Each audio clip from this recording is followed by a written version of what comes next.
저음이 되게 우수한 기종으로 만들고 싶다. 똑같은 이 기종을 가지고 저는 요 댐퍼를 더 단단하고 강하고 위쪽에다 코팅까지 추가를 시켜서 제가 적용을 하게 되면 동일 유닛으로 특주 개념이죠. 더 저음에 좀 더 강한 기종으로 만들 수 있습니다. 자, 그렇게 만들면요, 상대적으로 이 유닛이 원래 가지고 있었을 때보다 고음 쪽의 성향은 살짝 빠지게 되고 저음 쪽으로 주파수도 살짝 더 내려올 거예요, 실제로. 근데 그 주파수 측정의 게 문제가 아니라 우리의 실청감 상황에서의 상황이 더 압도적으로 중요하다고 보는데, 그랬을 때에도 분명히 영향을 크게 줍니다. 자, 콘도 마찬가지예요. 이론상으로는 콘이 매우 가볍고 단단할수록 굉장히 유리하잖아요. 네, 그런 게 금속 계열입니다. 알루미늄 콘이 굉장히 그런 쪽에서는 유리해요. 응답 속도라는 측면에서는 금속 계열이 얇게 성형하기도 너무 쉽고 강성도 뛰어나잖아요. 그래서 응답 속도 면에서는 그런 알루미늄 계열의 콘이 유리한 경향을 띱니다. 하지만 뭐랄까, 진한 맛, 깊은 맛 이런 것들을 내는 데에는 알루미늄 계열이 저는 조금 더 별로인 거기 때문에 무조건 이 기술이 무조건 유리하다 뭐 이런 식으로 얘기하는 것들은 그냥 상품을 판매하기 위해서 하는 말이기 때문에 그냥 귀담아 듣지도 않으시는 게 전 더 좋다라고 보고요. 들을 만한 내용이 있는데 거기에 페이크가 항상 섞여져 있기 때문에 전 별로라고 말을 하는 겁니다. 득실이 모든 물성에는 존재를 해요. 다이아몬드가 모든 면에서 좋을 것 같다, 아니라고 저는 보는 거죠. 핵심적으로 이 콘이 알루미늄이면 내구성에서 약점을 지닙니다. 스치는 것만으로 콘이 찌그러졌던 자국이 나요. 그리고 다이아몬드, 베릴륨, 세라믹 최고, 트위터 계열에서 가장 최고의 콘이라고 말할 수 있죠. 요것들 내구성이, 물성이 단단하면 가장 강하거든요, 경도는. 근데 충격에 가장 약합니다. 이런 것들은 이렇게 해도 종이콘 계열들은 이런 정도로 크랙이 난다거나 찌그러지는 일이 웬만해서 없어요. 훨씬 더 센 힘이죠. 이런 정도 됐을 때에도 지금 버티잖아요. 물론 달려있지 않았기도 하지만 이 정도로는 찌그러지지 않는 정도의 굉장히 강한 내구성을, 오히려 이거 고가 유닛 아니란 말이에요. 아마 삼성 거 이런 거에서 제가 분리한 거거든요. JBL 거 종이콘으로 들어가는 우퍼 쪽이라고 하면 이거 8겹 막 이렇게 돼 있어서 굉장히 이거보다 훨씬 더 단단합니다. 그 위에 코팅까지 또 적용이 되어 있거든요. 매우 단단해요. 그렇기 때문에, 하지만 단단하지만 종이로 매우 단단한 그런 콘을 만들기 위해선 두꺼워져요. 8겹, 10겹 막 이렇게 들어가고 코팅까지 들어가니까 많이 무거워지거든요. 무거워지기 때문에 응답 속도에 대해서는 손실을 가질 수밖에 없는 것이고, 그래서 금속으로 가져가서 얇게 가져가고 단단한 걸로 가져갔더니 응답 속도는 좋았지만 음의 두께감, 예를 들어서 우퍼라고 하면 제가 입으로 표현을 할게요. 정확하지 않을 거예요. 이런 저음을 종이콘으로 가져가면 똑같은 성질의 콘만 알루미늄으로 하면 뚝뚝뚝뚝 이렇게 바뀝니다. 어떤 소리가 좀 더 우리에게 더 좋게 다가올지는 상황마다 다른데, 턱턱턱턱 고음 쪽의 총질이 조금 더 가까워져요. 그러니까 우퍼인데 알루미늄 콘으로 가져가게 되면 깊은 저음을 실제로 스펙적으로는 낸다고 치더라도 우리의 청감상으로 깊은 하한이 낮고, 결국에는 마그넷이 강력할수록 앞뒤로 이동하는 이 힘 자체가 훨씬 크게 동작을 하게 되죠. 그래서 댐퍼를 두껍고 강하게 들어가고 서라운드도 엣지도 강하게 들어가게 되면 마그넷이 그에 상응하게 강한 마그넷으로 넣어주게 되면 되는데, 댐퍼도 강하고 서라운드도 강하고 마그넷도 되게 강력한 게 들어가게 되면 구동이 그만큼 좀 더 어려워진다라고 보면 돼요. 마그넷이 강력하기 때문에 구동은 쉽지만 그만큼 더 강한 전류를 넣어줘야 마그넷이 강하게 이동을 하기 때문에, 결국에는 이런 스타일들은 저음에 굉장히 유리한 구조를 가지고 있지만 구동력이 많이 요구되는 케이스가 되는 것이고, 저음이 되게 좋았기 때문에 반대로 고음 쪽에서 좀 약한 거고, 이런 스타일이라면 멀티웨이, 투웨이 이상으로 가져가서 나머지 부분에 고음에 좀 많이 기대서, 왜냐하면 작은 크기의 이런 5인치 정도, 5.5인치 정도 되는 이런 유닛에 저음을 강하게 만들었다는 소리는 사이즈가 작기 때문에 중음도 꽤 많이 커버를 해야 되거든요. 굉장히 많은 부분까지, 거의 굉장히 높은 주파수 제어까지 미드레인지가 투웨이라고 하면 커버를 해줘야 될 텐데, 저음 끌어올리면 고음 떨어져요. 그러면은 고음에 대해서 트위터에게 중음까지 내려오는 범위까지를 많이 할당을 시켜서 크로스오버로 끊어줘야 되거든요. 그러면은 고음 쪽의 부담이 굉장히 커지죠. 고음만 되게 잘 내는 애를 중음까지 잘 내라고 말을 했으니까 굉장히 어려운 건데, 여기서 우리 에소타라든가 1인치 넘어가는 스캔스픽 99,000 이런 모델들, 상급 모델들 같은 경우는 보이스 코일의 직경도 트위터임에도 불구하고 1인치를 넘어가는 애들이 있어요. 요런 애들은 중음 커버 능력이 좀 우수합니다. 근데 반대로 초고음 쪽에서 약간 약점이 저는 좀 있다라고 보는 쪽이에요.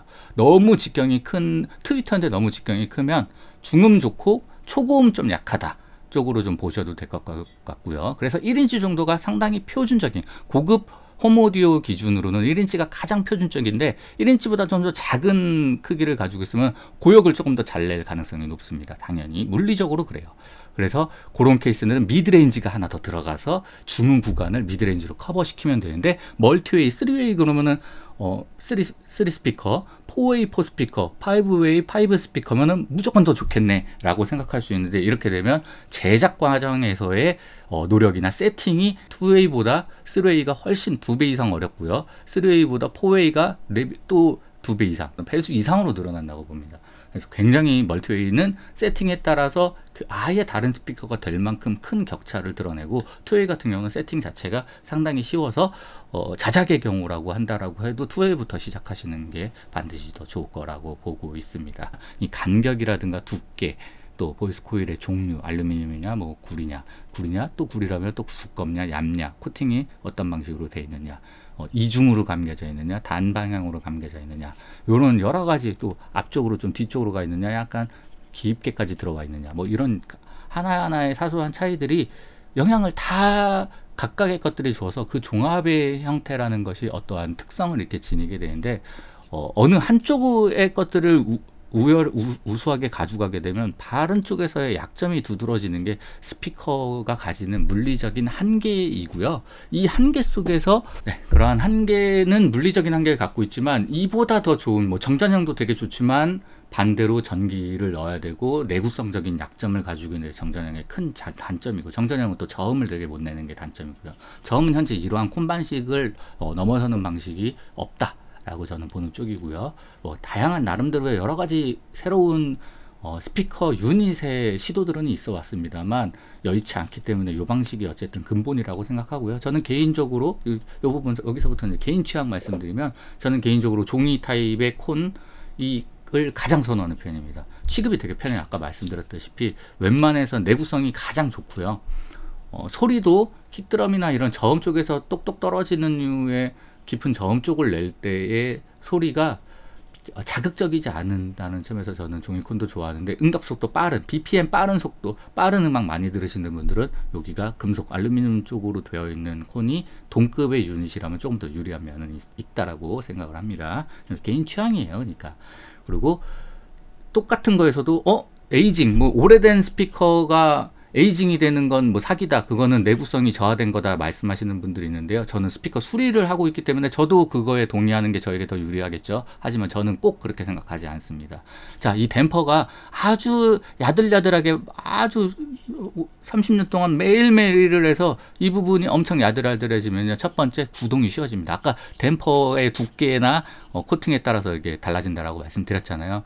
엄청 자주 사용을 하고 많이 이동을 한 건 이 댐퍼가 야들야들해져 있어서 구동이 좀 쉬워요. 그래서 큰 볼륨이 아닐 때에도 좀 원활하게 구동되는 그런 맛이 좀 나거든요. 근데 반대로 그러면 이게 너무 야들야들하기 때문에 대볼륨을 줬을 때에는 좀 불리한 지점도 생기게 되겠죠. 자, 그렇게 됐을 때 댐퍼를 교체하게 되면 신품 레벨로 바로 돌릴 수도 있고 신품 댐퍼로 교체가 가능합니다. 근데 저는 여기서 신품으로도 바꿔도 받고 여기 위에다가 더 두꺼운 댐퍼로도 바꿔봤고요. 더 얇은 댐퍼로도 바꿔봤고 기존 댐퍼에 위에 코팅을 더해서 최초의 상태보다 약간 너무 야들야들해진 케이스. 이 케이스 굉장히 드물어요.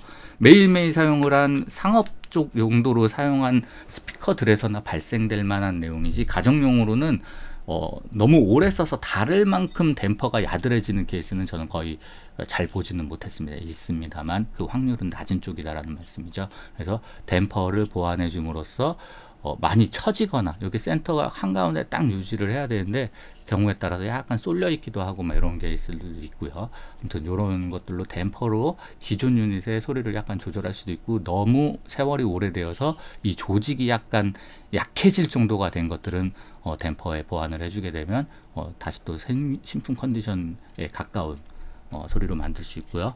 콘지에다가 코팅을 해서 콘지가 약해진 케이스, 플레인지나 이런 애들은 이 콘지가 아까 말씀드린 뭐 JBL은 8겹, 12겹 이렇게도 들어가지만 우퍼들은 미드레인지나 플레인지 계열들은 거의 단일 콘을 쓰는 경우들도 있거든요. 플레인지 계열 쪽에서는 좀 보여요. 요런 케이스에서는 콘의 내구성이 자체가 원체 얇게 뺀 데다가 얇으니까 가볍거든요. 그래서 플레인지들은 중고음 성향에서 굉장히 산뜻하게 쉽게 소리가 나오는 장점이 있습니다. 반대로 저음이 좀 약하죠. 거기다가 코팅 집어넣는 순간 저음 능력이 우수해집니다. 반대로 중고음 능력이 약해지죠. 계속 이 방식입니다. 그래서 아무튼 그런 거에서 콘지가 뭐 약간 찌그러졌었다. 플레인지라고 칠게요. 이렇게 한번 꺾이기도 하고 여기가 좀 사가서 닳기도 하고 그런데요. 거기 코팅을 또 추가를 해서 요 콘을 또 다시 단단하게 만들 수도 있고요.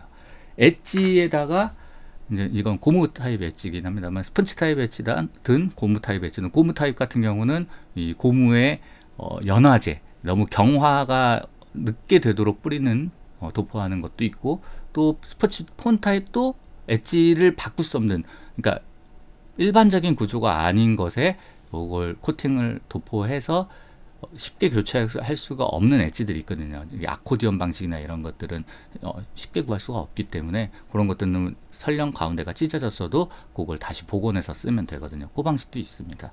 수리를 해서 아예 교체를 할 수도 있고 변경을 할 수도 있고 보완을 해서 수리를 할 수도 있고 각자의 모두 장단이 있지 수리하면 무조건 안 돼. 이거 수리를 안 해보신 분들이 하시는 말씀이에요. 어떤 식으로든 간에 살려서 이것이 100년 된 유닛이라고 하더라도 수리를 해서 쓸 수가 있고 경우에 따라서는 이 부분만 아예 또 리콘이라고 해서 키트가 아예 여기가 그냥 아세이로 이렇게 나오는 경우들도 너무 쉽죠. 그런 경우는 가격이 좀 비쌉니다. 그런 케이스든 아무튼 오늘은 트위터 얘기보다는 미드 우퍼 혹은 우퍼에 집중해서 그 부분에 대한 말씀을 드렸는데요. 그렇기 때문에 어떤 스피커가 이 부분에서 유리하다라고 말하면 반대로 그 소형 우퍼인데 저형 능력이 압도적으로 강화되었다. 뭐 완전히 다른 구성이나 이런 걸 채용하지 않은 스피커 인클로저로 커버할 수도 있고 트랜스미션 구조 같은 것들을 통해서 저음을 뺀 게 아니라면 그냥 스피커 인클로저도 작은데 우퍼 유닛도 작은데 저역 엄청나게 우수하게 만들었다라는 설명이 있다 바로 생각합니다. 미드에서 손실이 크겠는데 고역 손실이 크다는 말이구나 라고 이해를 할 정도죠. 그러니까 그런 상세 페이지에서 무슨 기술을 써서 뭐가 우수했다라는 말은 저는 아예 보지도 않습니다. 말 같지도 않은 말이에요.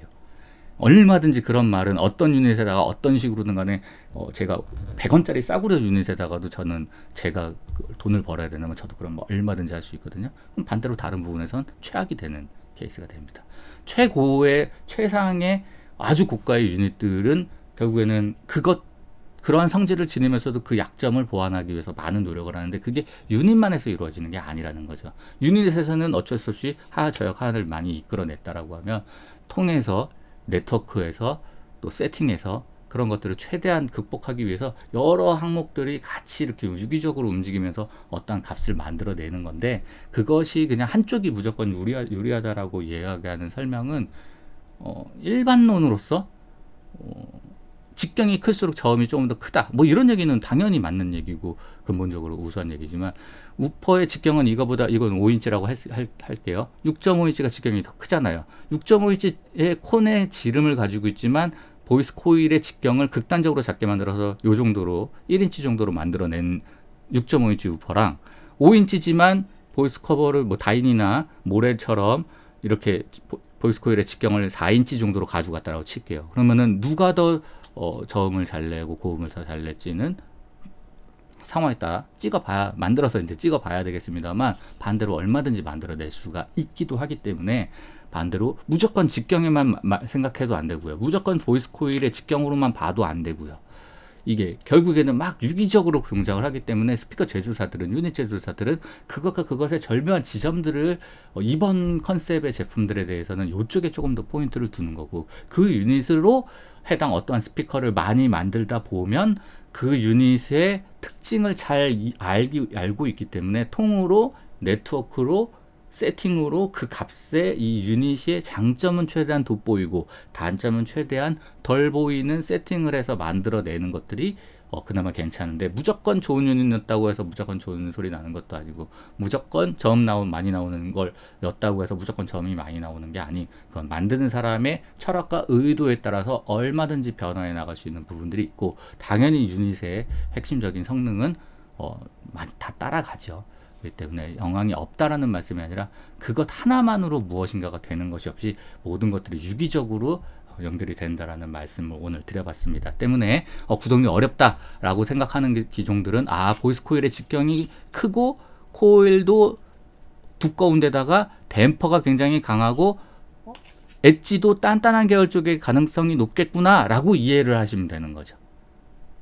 그럴 가능성이 압도적으로 높아져요. 구동이 쉽다. 콘지도 가볍고 엣지도 무른 데다가 템퍼도 야들야들하고 얇은 처입으로 가져가게 되면 구동이 좀 쉬워집니다. 반대로 그렇게 되면 중고음 쪽에서의 나긋하고 산뜻한 맛이 되게 좋아지지만, 반대로 저음 쪽에서 깊은 맛, 저하을 1Hz라도 내리는데 이런 데는 불리하게 되는 거죠. 계속 이렇게 된다라는 말씀을 계속 드리는 거기 때문에, 그것을 요쪽으로 좀 쳐졌으면 미드레인지가 좀 더 많이 내려와서 이 부분을 좀 끌어올리게 만들 수도 있는 거고, 트위터가 좀 더 많이 내려와줘서 이 부분을 끌어올릴 수도 있고, 하지만 트위터의 최고역 지점에서는 약간 떨어질 수밖에 없게 되는 거기 때문에, 모든 부분에서 다 그 부분을 다 끌어내는 방식만이 능사가 아니고 그렇게 될 수도 없다. 하지만 그것을 또 극복하기 위해서 우리 하이엔드 제조사들이나 이런 데들은 별의별 짓을, 통을 아주 밀도가 높은 특수 소재를 통해서 하기도 하고, 오히려 통의 울림을 살려내서 그 부분을 극복하기도 하고, 그건 제조사마다 브랜드마다 추구하는 성향에 따라서 다 각각 다르게 가져간다는 거죠. 이 유닛 자체에도 찍어보면 스펙이라고 어떤 값을 냅니다. 1Hz 넣었을 때 어떠한 주파수 응답 특성을 보이는지, 어디에서 피크 나고 어디에서 딥 나오는지가 나오는데, 그걸로 알 수 있는 부분이 생각보다 되게 적어요. 실제로 만들어서 1Hz만 주는 게 아니에요. 계속 우리는 실제 소리는 웬만한 음악 간단한 거 들어도 엄청나게 계속 움직이고 있는 중에서의 반응이거든요. 근데 거기서 삐 이런 소리 넣은 걸로는 한계가 아주 명확합니다. 아무튼 오늘 미드 우퍼헤드를 기반으로 구조와 고장, 또 소리 특성까지 간단하게 알아봤는데요. 다음에 또 궁금하신 거 있으시면 트위터라든가 다른 네트워크라든가 통까지 다양한 부분으로 또 넘어가도록 하겠습니다. 감사합니다.